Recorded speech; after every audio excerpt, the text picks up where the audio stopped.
Good afternoon, everyone.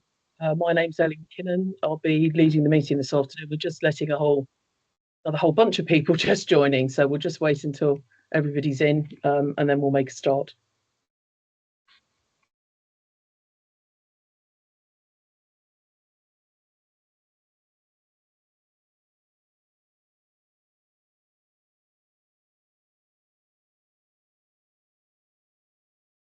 Can you see my screen, guys?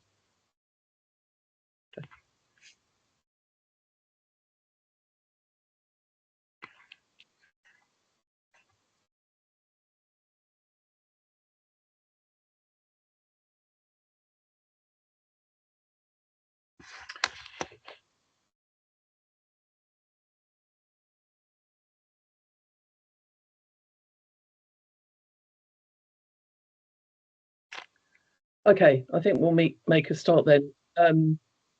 Good afternoon, everybody, and welcome. My name's Ellie McKinnon, and I'm the Chief Executive of the Cheviot Trust and also a trustee. Welcome to this meeting, which is the formal consultation meeting with employers around the actuarial valuation on the 31st of December 2023. With me on my speaking panel, I have Peter Black, who's our scheme actuary. Wave, please, Peter. I have Arif Said, who's our investment consultant, and Jane Collar, who's our lawyer. There are also a few other people who may or may not be showing, who may be members of my team ready to pick up and deal with any issues that we come across. Thank you very much for taking the time to attend. We're expecting over 100 attendees, so we've disabled the chat, but there is a Q&A button on the top of your screen by which you can submit questions. We're going to take all the questions at the end of the meeting. So I will go through the presentation and then there'll be a Q&A at the end. We may well not be able to answer all your questions on this call, but we'll do our best. And if we can't answer them, we'll come back to you with answers afterwards. Before I go any further, I just wanted to introduce Mark Lattimore. I'm conscious this is the trustee consultation with employers. It is not meant to be a forum where employers between themselves can discuss the situation. So perhaps if I can just hand over to Mark just to say a few words about the employers group that he has been dealing with. Thanks, Ellie. I'm Mark Lattimore. I'm a partner at Evershed Sutherland, and we're one of the employers participating in the with profit section. Some of you may be aware that late last year and early this year, we've been offered our details up to start a sort of employers forum for employers who've wanted to respond and liaise with the trustee in a coordinated way to get together. As Ali said, there's not really going to be an opportunity for employers, I think, collectively to discuss things on this particular call. But I've agreed with Ali that she and the trustee are going to make my details available again to people sometime in the new year. And we're happy to continue with an employers forum early in the new year once those details become available. So if anyone's interested, my contact details will be available, and you can generally find me online anyway, and I can help coordinate that in the new year.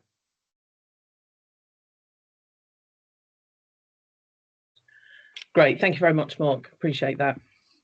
Okay, so and I'm sorry, I'm conscious that by looking at various different screens, I'm not looking directly at the camera, but please just bear with me on that. So I'm looking at 3 different places at the same time. So formal consultation meeting. Let's just start with some introductions. On behalf of the trustee, there is now with profit section committee, and that is very much designed to ensure that the momentum to progress towards full buyout is maintained. It has huge, wide delegated powers from the trustee. Doesn't mean the trustee as a whole is not aware of what's going on. It has absolutely signed off the strategy that we're about to present to you. I'm on that working that committee, and together with chairs of the relevant other committees which are relevant to the issues at hand. So we've got Stephen Jones, who chairs the committee, who's got a risk and compliance background and is our risk and compliance chair. Charles Alton, who looks after our funding committee, and Martin Paul, who looks after our legal committee. They're all solicitors. Giles and Martin are both pension specialists. So there's a lot of expertise on that group who are working hard to try and resolve this issue and get us to buy out as quickly as possible. There will be an opportunity for general questions at the end of this session for those of you who may have come in before after I mentioned that. But I am just going to rattle through the whole presentation. So if you want to put a question in the Q&A, please do so, and then there'll be a list that I'll go through at the end as best I can. In order to answer those questions, I'll probably be referring to some of my advisors, which is why they're on the call. We will make the slides available afterwards. Always a question people ask at the beginning of a session, and we absolutely will. But please be very clear that we can't answer in specific employer queries at this meeting. It was not the appropriate forum for that. So if you do have any specific queries, please send in an email to the With Profit email address, and we will get back to you as soon as we can. So moving on, this is our agenda. Depending on how many questions you ask, the good news is that I think this will be much less than 2 hours. So these are the texts, these are the issues I'm going to go through, but it's all pretty short and snappy. So a bit of the history, a bit of where we are today, a bit of what we have to do to get to buyout, which means that we'd then be in a position to discharge employers, which is where I'm sure you all want to be.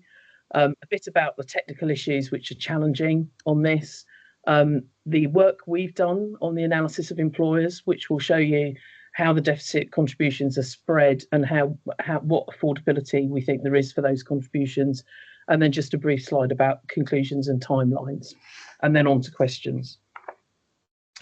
So history, and apologies for those who've heard this slide over a fair number of years, but I'm conscious on this call there's quite a lot of people who we haven't necessarily had at those meetings before, and I think it's important just to go through the background.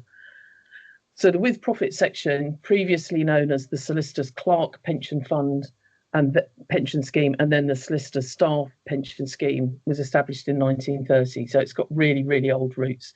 From 1988 to 2000, to the end of 2002, the section provided cash accumulation benefits. So if you think of that as kind of normal money purchase arrangement, you put your money in and it grows. The difference with this scheme is it had an underlying guarantee of what that growth would be. And if assets returns allowed it, we declared bonuses on top of those guaranteed returns. We haven't declared a bonus since the end of 2001, just before we closed the scheme to new contributions coming in. Until 2005, members could also choose to take a pension from the section at retirement, i.e. kind of an internal annuity. There are still some pensioners in receipt of those pensions. The average age at the end of last year was 84.3 years. I'm not quite sure how the 0.3 works in months, but anyway, I'll leave as a point of detail. For those of you who are pensions people, when we get to the actuarial page, you'll see that therefore there's no mention of mortality assumptions and their relevance, because that set of pensioners is so tiny and so old that they're immaterial to the overall funding of the scheme. At least the assumptions are. So the big change for this scheme in 2014 was it had previously been run as a money purchase scheme, and it was reclassified by legislation, primary legislation, and then regulations in July 2014. And it was reclassified as a cash balance scheme, which is a bit of a fudge of terminology. In vast majority of cases, assume it's funded like a DB scheme now, a defined benefit scheme. So it's no longer a money purchase scheme, it's now an effective defined benefit scheme, and it's governed by a lot of the regulations that are defined benefit. The cash balance is classification is just a bit of a confusion, really. What that meant was that all the employers who had liabilities in the scheme at that time were then subject to funding requirements. So this is not something that the trustee had any control over. It was imposed on us by primary legislation, and the trustee's duties are to implement the requirements of that legislation, which is what we're doing now. Key things to know about the structure is that assets and liabilities are commingled. In other words, Firm A doesn't have its own little set of members and the associated assets. All the assets and liability are mingled together, and the funding arrangement is a last man standing. What does that mean? That means that if there are 503 employers, not everybody represented today, but 503, if 502 of them fell over, the 503rd one would have to pick up the tab for everybody else. So this is very much a joint endeavour between the trustees and all of you employers to get this scheme wound up and for the trustees to be able to discharge all employers as soon as we can. So to retain fairness between employers at the point this legislation came in, the trustees were thinking carefully about how to do that and felt very strongly it should be fair between all the employers who were there at that date. So we introduced a contribution rule, because obviously in a money purchase scheme you wouldn't have an employer contribution rule, and that was supported by a court order by Mrs. Justice, now Lady Justice Aspin, who is a pensions specialist. So the rules and the trustees and rules that the trustee is relying on and interpreting to consult with you about this valuation were introduced, supported by the court order made by Lady Justice Aspin. So the liabilities were all split as at the 31st of December 2013. That was the last date, the last valuation cut that we had before the reclassification. And that's what's been used to allocate the liabilities across each employer. So it doesn't matter whether your members have since died or transferred out. The liabilities have been fixed at that 2013 date, and that has been the position since the scheme was reclassified. The way in which liabilities are distributed is a delegated discretion. Is a discretion of the trustee, and the trustee took that decision in 2013. 2014, it has reviewed it. It sees no reason to move away from that split of liabilities, because we think that's the fairest way to have done it. Nobody anticipated this change of legislation, and so therefore it's appropriate for us to fix the liabilities at that date. It means that there are lots of employers who may have merged or purchased another employer that had with profit liabilities.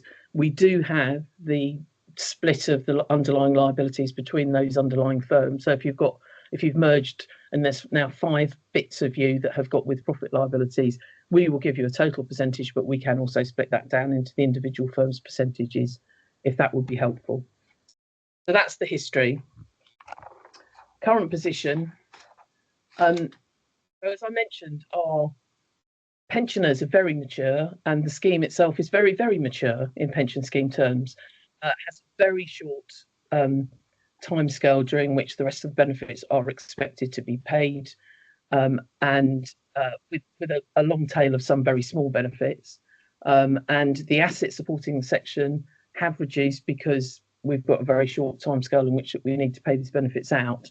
And that restricts the level of investment return, the level of investment risk, really, that we can take in order to improve the funding of the scheme. And that's one of the core things I want to explain to you about today.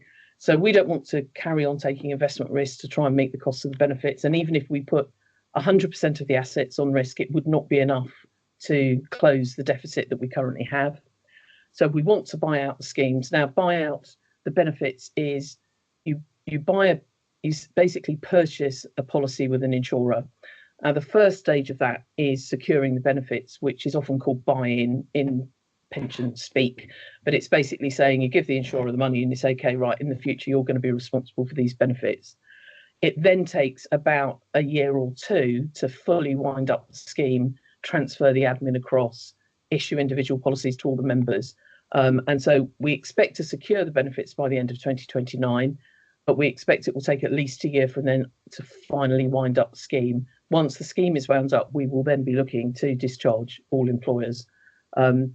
Whilst we'd like to seek ongoing indemnities, we recognise that's potentially quite difficult. So for the moment, we think that is the most likely outcome. Although if we get to a different situation at the time, we may do so. So we explained, I think, at the last employers meeting that the funding position worsened in 2002 due to market volatility. And one of the key things was that the section, for risk purposes, was fully hedged against changes in interest rates and inflation. And as a consequence, whereas lots of other schemes that were not fully protected benefited from the significant rise in interest rates, that didn't happen to this scheme. And we ended up with a deficit. And we have looked at all the figures in a lot of detail, and there is simply no way that we can fund the buyout of this scheme and meet the deficit gap without asking for contributions from employers. So that's why we're here today. So this meeting is the formal consultation about the valuation proposals. The trustee board is meeting next week, and we'll look at any comments we receive from employers and consider that in the context of agreeing the valuation basis. And then we are then looking to issue requests for contributions in the next 3 to 6 months. So, and we don't expect any payments to be due until the 30th of May. We are very cognizant of legal practices usually having a year end of either end of March or end of April, and we do not want to disrupt your cash flow in this year. So moving on, what do we have to do to prepare for buyouts? There are 4 streams of work. One is around the investment. How much investment return are we likely to get, over what period, and how much risk we should take, and how do we get to something that looks sensible on the investment side?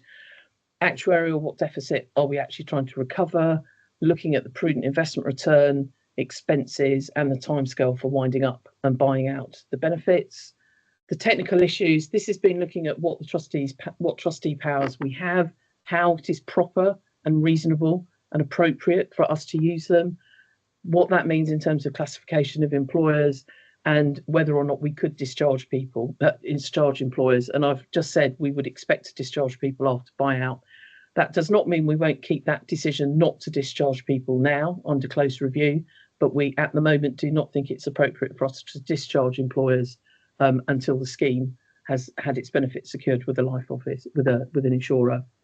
We've also done an awful lot of work in the last 3 to 6 months on the employers analysis and making sure we had lots of, really tracking people down. And because if we're asking for contributions, the fair thing to do is to ask contributions from all the employers. And that's what we're very motivated to do. And so I'm conscious that there'll be lots of people at this meeting who may not have heard from us either before or for some time. And this is really, in part, why some of this is, I will be doing it at a pace, but also trying hard to avoid the pensions jargon, because I appreciate other people don't have the joy of understanding every word of it that us very boring pensions people do. So investment issues, this is probably the simplest bit. The previous target return was gilts plus 2.7% per year. So we were aiming to get an outperformance of 2.7% above gilts for the period up to 2029. In order to do that, it required at least 60% of the assets in return-seeking assets, and that gave us a really serious volatility risk, which in some ways was evident in 2022.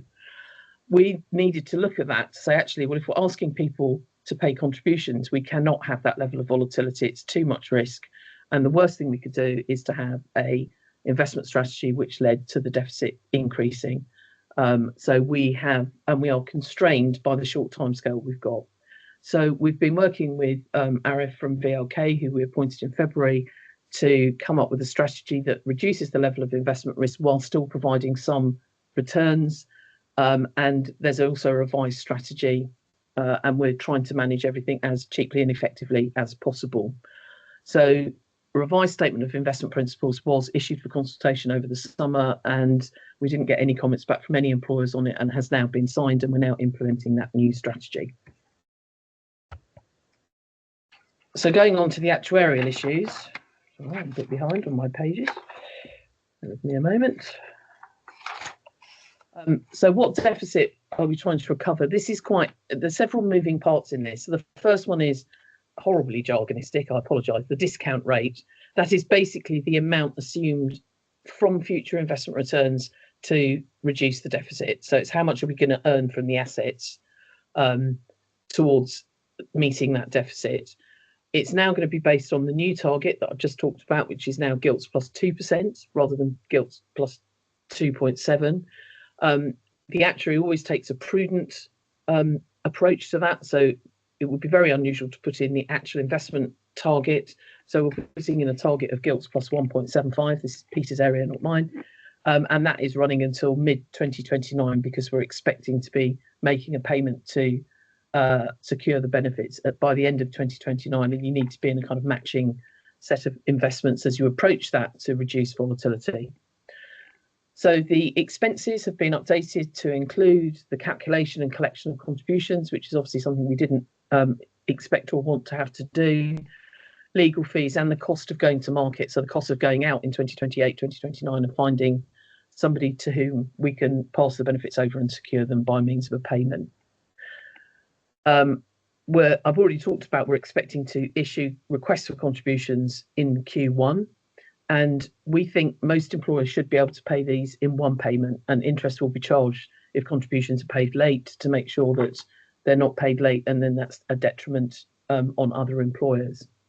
We're not at the moment including any margin for non-payment at this valuation, because what we're really worried about is making sure that we don't collect too much money and then we end up with trapped surplus, which is again a very jargonistic word, but basically meaning we've asked you for money and we didn't actually need it, and then what do we do with it? So we're making very, very sure that that doesn't happen.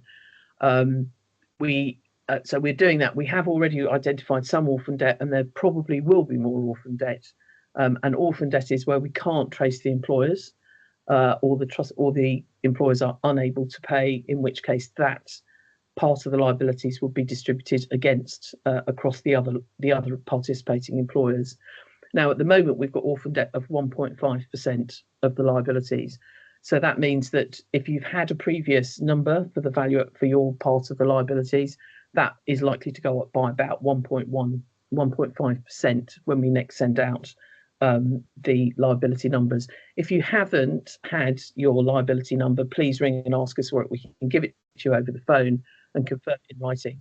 And most of them, as you'll see when we come on to the next couple of slides, are actually relatively small. So you may be it may be a more manageable than you may at the moment be thinking. So those calculations that Peter does has come up with a deficit at the valuation date of 9.8 million. Now, changes in the discount rate, i.e. the fact that we're assuming less investment return going forward, and the expenses has increased the deficit. It does not make any allowance for disputes or having to go to court, because we're not intending to do that, and neither do we think we have to, but we haven't put in an allowance for that, and I think it's important you recognise that. The funding position has improved a bit since valuation date, but it is still volatile, so we might take account of some of that improvement before we send out the request for contributions, but the trustee will have to think about that next week, and that will be partly influenced by any consultation we have back from employers. Moving on, technical issues. There have been some technical issues, and I'm not going to go into these in too much detail, but just to give you a high-level summary of the sorts of issues we've been trying to resolve. There was transitional regulation introduced in 2014 to kind of get us from where we were to where we were going. That doesn't interact terribly clearly with the general scheme-specific funding regulations for DB schemes. So we've had to do a bit of work to make sure that we were within both the transitional regulations and the scheme-specific funding regime, and that's been quite complicated. So we've been looking at the interaction between those two bits of legislation, the change in employer structures and how that works legally. You'll understand that from 2002 onwards, there's been an awful lot of corporate changes in the legal sector. So lots of 2002, most employers would have been partnerships, and now they're LLPs, and there's been lots of mergers. So all that kind of corporate activity we've had to look at in a lot of detail, and the whole complications of pension law not marrying terribly well with the pensions regulations has also been something we've looked at. We've looked at and resolved nearly all of those issues.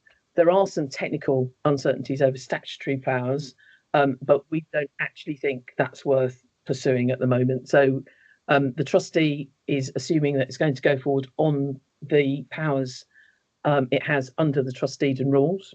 It does not want to go to court because the minimum estimated cost is 2.5 million, which would simply get added to the deficit. So if we can avoid that, we think that is doing the right thing by all of you employers. We do not want to do that unless we are absolutely forced to do it. So the takeaway from this is it has been complicated, but we've made significant progress on clarifying some of those complications. We have no intention to go to the court for directions. We don't think we need to. We think we have sufficient power under the rules to carry on in the way that this strategy sets out that we're going to do. And we are intending to issue requests to all contributions to all employers. And that's a real commitment from the trustees that we're not giving up on the tracing. We are looking very hard to find everybody we possibly can. So analysis of employers, this is again something that's I'm sure lots of people have asked in the emails we've had in. So, you know, what are you doing about searching for everyone else? Everything we possibly can is the answer to that question. So they're currently 503, and that includes some employers who've got multiple underlying liabilities from separate employers.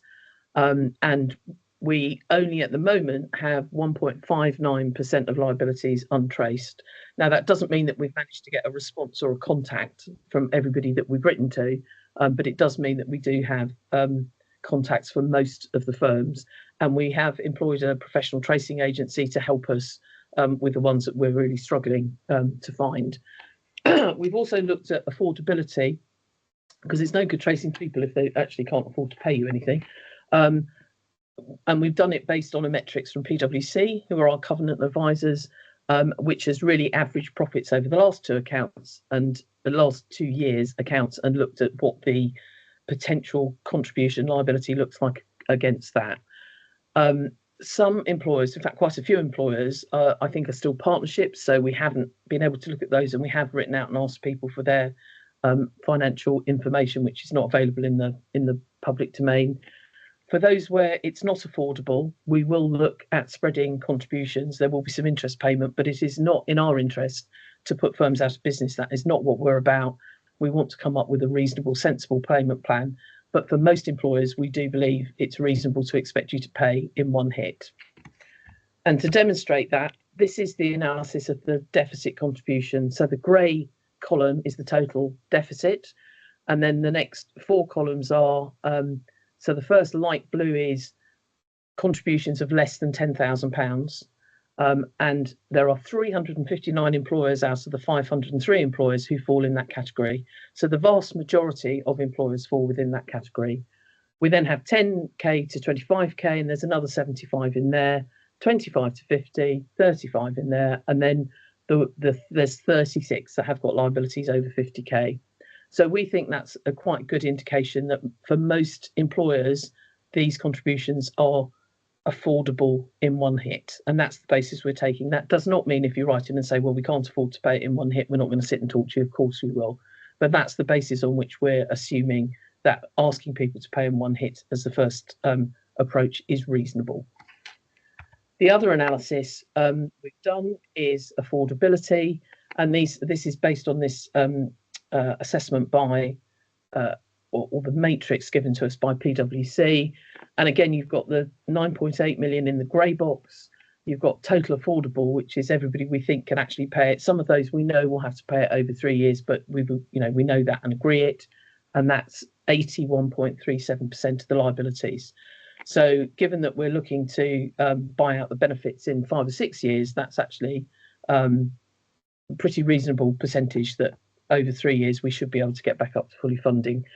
There's a small number, 27 firms, but actually the liability is only 320,000, who we think is probably unaffordable. But again, we'll be engaging with them to see if we spread it over a number of years, we'd be able to do it. They'd be able to make it. And then there's a bigger number, 1.3 million, which are those firms where we don't yet have the financial information, or we haven't traced them yet. It could be in either of those camps. So that's 14%. So that's quite a lot, but we're working on that. We've asked people for the information. We will be engaging with you, and we are using a tracing agency for those, as I said before, for those that we haven't yet traced. And then there's a tiny bit of orphan debt, again, that 1.5% that I mentioned earlier on, those where we know we can't find them, and that's a very small percentage. But I hope those 2 charts give you some comfort that the trustee has been very robust and thorough on the way it's tried to trace employers and look at the affordability, and it's very important for us that we look at both sides of that, and we are ready and willing to engage and contribute in conversations with any firms who are going to find this difficult. So last sum up slide, and then we'll go on to any Q&As.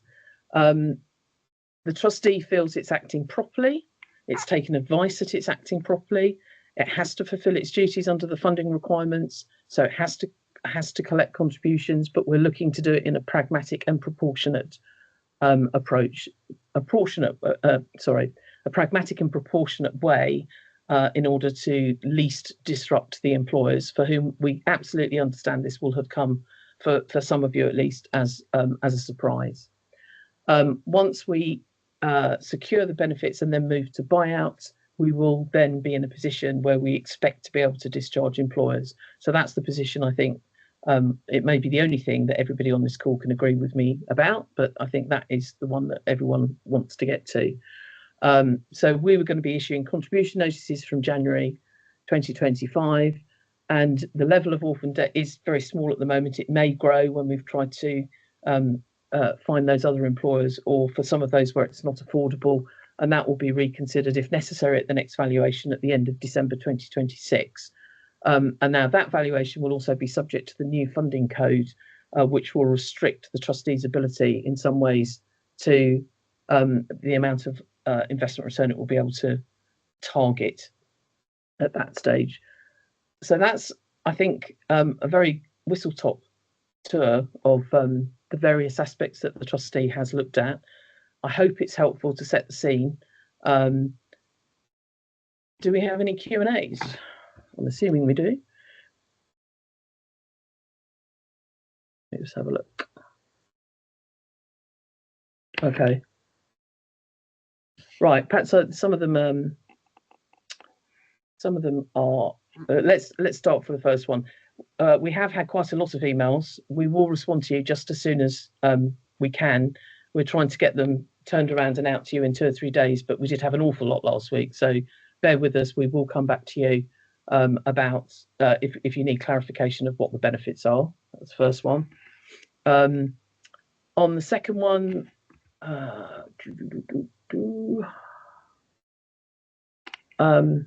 yes, there will be some form. So this is, can I spread my payments given the other burdens on the business? And the answer to that is absolutely yes. And we'd just really like to engage with you and discuss how best we can support that. All right, I'm just going to turn my screen off. I'm not sharing now, am I? I'm just going to, perhaps I'll just work my way down. This is easier. Dissolved firms. The essence of a partnership is that partners are joint and severally liable, and so we have taken the approach of going and trying to find one or more partners of a firm that's dissolved, and the way that the pensions legislation works means that there is no time bar on that. I don't know whether you want to comment on that, Jane. Can you see the questions? Yeah, I've turned them on. So yeah. That's right. So the way pensions obligations for contributions work is that they become due at the point when a contribution is required because of a deficit, which is what's arisen here. It doesn't matter how long ago that a firm participated in WPS, and in some cases the firms involved might go back to the 70s or 80s. Where the firm is dissolved, it is the partners who were there at the point of dissolution who the trustees will look to cover the liability. There's a follow-up question on that about tax relief for retired partners.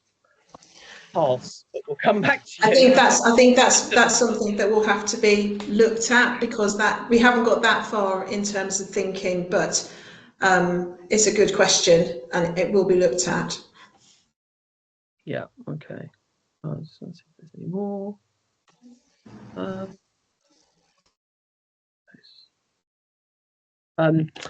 Further requests for contributions in the next few years between now and buyout. We hope not, but we can't guarantee it. I think that's probably as much as I can say. We hope that we're approaching it in a sensible and proportionate fashion. That means that our estimates of costs, etc., will be accurate as far as they can be. But there is some level of uncertainty. It depends how many employers pay. It depends how much action we have to take to get employers to pay. So we can't rule it out, but we hope that we're being sufficiently prudent that even if there is some, it will be relatively small compared to the initial contribution we're asking for now. Okay, there's another question about employees who are within the scheme due to retire. It doesn't affect their benefits at all. doesn't affect member benefits at all. Okay. Over 500 employers, but only 113 people on the call. Yes, I would agree, lack of engagement, which is why some of you will have had registered letters last week, and we will be sending out further registered letters to those who have not engaged. I agree, but we will chase them down, and we will issue invoices, which will be followed up and pursued. I hope that I've expressed that the trustees are very keen to be very open and transparent about the fact they expect all employers to pay and will pursue them. Will contributions include the cost of eventual winding up? Yes, they've been factored in. The question is, will the contributions include the cost of the eventual winding up of the scheme? They've been factored in, but it's an estimate. Is that a fair comment, Peter? Yes, exactly. We recently refined that, and we'll look at it again at the next valuation, but it's our best estimate of what that will cost at the time. Okay, new post. It's very annoying if that doesn't go up. Running costs, yes, they are high. So somebody's querying the running costs, which is high. We have been doing a lot of work on making sure that we absolutely understood the legal position and who we could go to for contributions, and we now feel that the vast majority of that work has been done, and we don't expect to be incurred. So a lot of that is legal work that we did during 2023 and 2024, but we've reached a conclusion that we know what we're doing and are comfortable that our approach is within our powers and duties and responsibilities of trustees.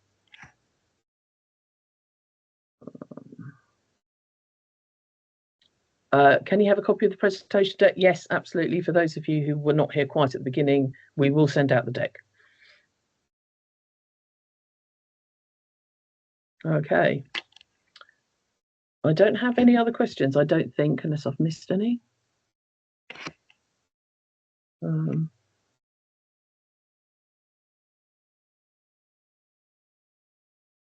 don't think I've missed any. If anybody's got any more, can they stick them in the Q&A now? Otherwise, I will wind up the meeting, unless anybody's got anything to add.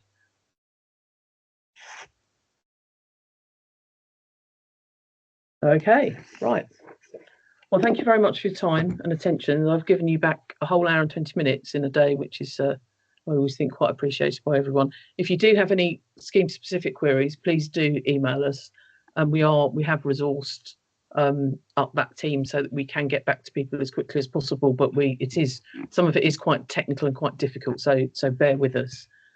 You should get an immediate confirmation we've received it anyway. Okay. Okay. So if you've got any technical questions, write in and ask us. We're very happy to deal with them. And if you want to talk to other employers and share your shock and horror at being asked for this, then please get in touch with Mark. Is there anything you want to add, Mark, as an employer person?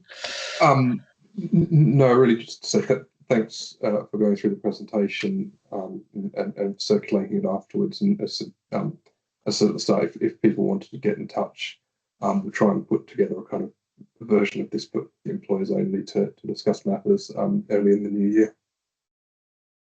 Okay. All right. Thank you very much then. We'll close the meeting there. Thank you very much for your attention.